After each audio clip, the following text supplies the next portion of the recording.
থেকে আরো সরেন, দেখা যায় না, ভিতর থেকে সরেন, বসতে বল, ভিতর থেকে সরতে বল। করলেন কেন? দেখা যায় না, দেখা যায় না,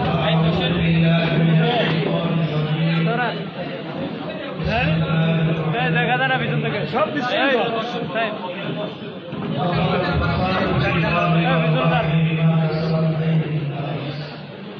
সরান।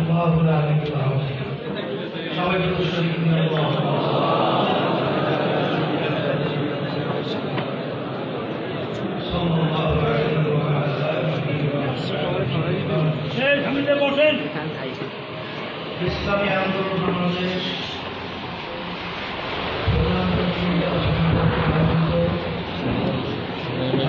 সম্মেলনের সভাপতি মঞ্চের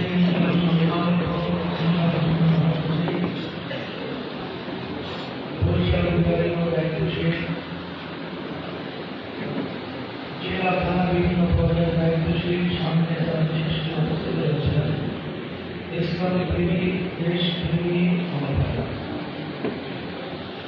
ইসলামী আন্দোলন বাংলাদেশ কি চায় উদ্দেশ্য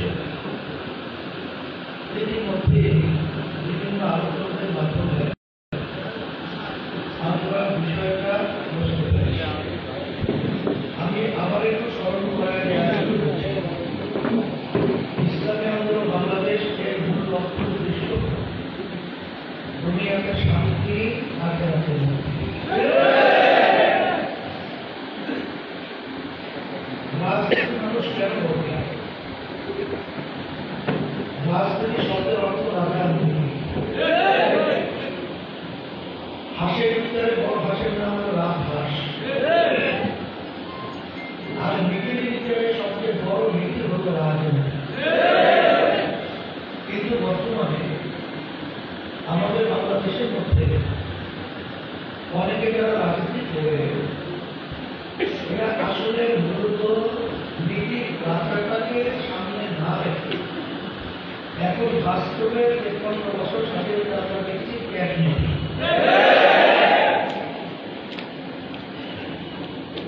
আল্লাহ রাব্বুল আলামিন বলেছেন যে জাতি নিজেদের ভাগ্যের পরিবর্তন না করে ওই জাতির ভাগ্যের পরিবর্তন আমি করি না। এই জন্য আপনাদের সামনে আমি একটা আয়াত তেলাওয়াত করেছি। আয়াতের ভিতরে আল্লাহ রাব্বুল আলামিন বলেছেন পানিও ভাবে স্থলও ভাবে যত বিপদ মুসিবত তোমরা দেখছো তোমাদের নিজেদের হাতে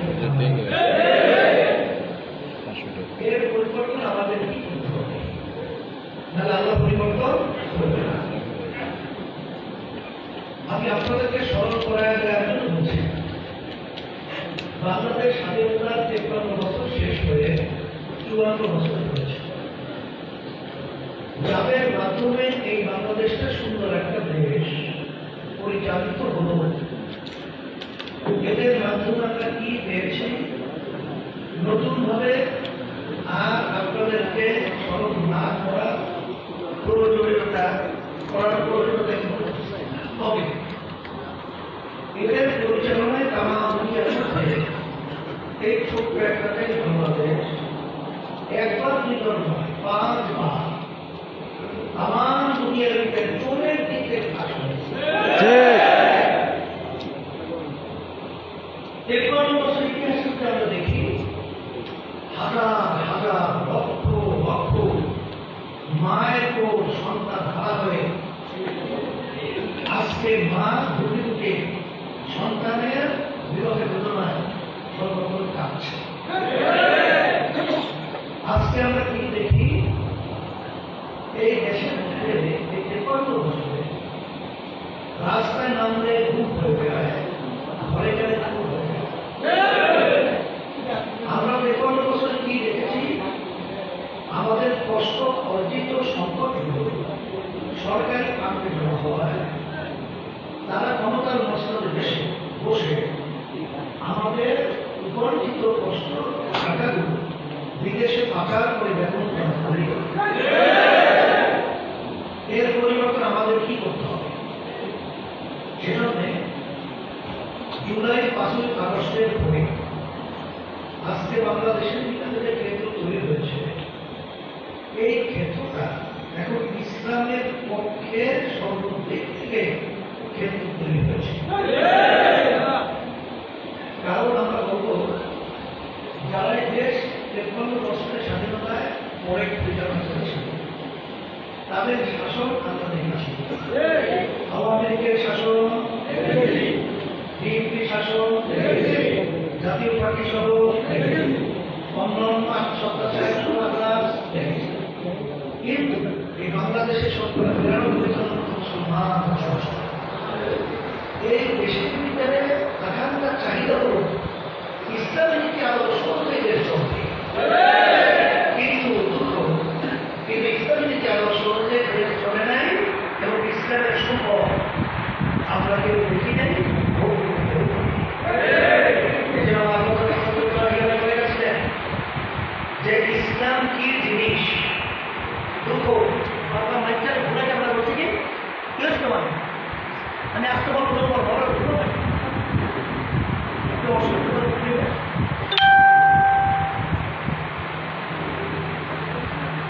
ইসলাম শব্দের অর্থ শান্তি। এখানে যারা ইসলামকে অশান্তি হিসেবে আমাদের সাথে উপস্থাপন করে, আমি বলবো এরাই হলো দ্রুত দেখবেন নির্বাচনের সময় ইসলামকে পুঁজি করেই ক্ষমতায় যাওয়ার বিভিন্ন ধরনের সুরাত তারা অবলম্বন করে। কেউ কর্তৃবাদী, কেউ পশ্চিমে যায়, কেউ সাধারণ বাজারে জিয়ারতে যায়, কেউ বিভিন্ন ইসলাম শরীয়তের আইন করবে না, সেই ধরনের বিভিন্ন ধরনের শর্ত নির্বাচনী আমাদেরকে শোনায় না। আসলে ব্যাপারটা করি বারবার আমরা ধোকাকে বোকা হচ্ছে।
কি আমার মধ্যে বাস্তবায়ন হবে তো ইনশাআল্লাহ?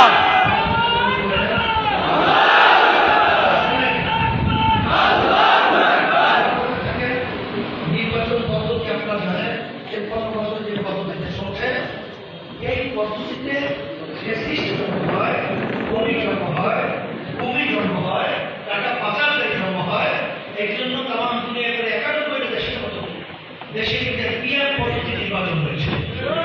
এই পিয়ার পদ্ধতি নির্বাচনে প্রতিটা ভোটারে তাদের মূল্যায়ন হয় এবং প্রতিটা দলেরই এক পর্যায়ে অংশীদারিত্ব সেখানে সংসদে থাকবে। তখন এককভাবে ফ্যাসিস্ট চরিত্র নিয়ে দেশ পরিচালনা পরিবেশ হবে না।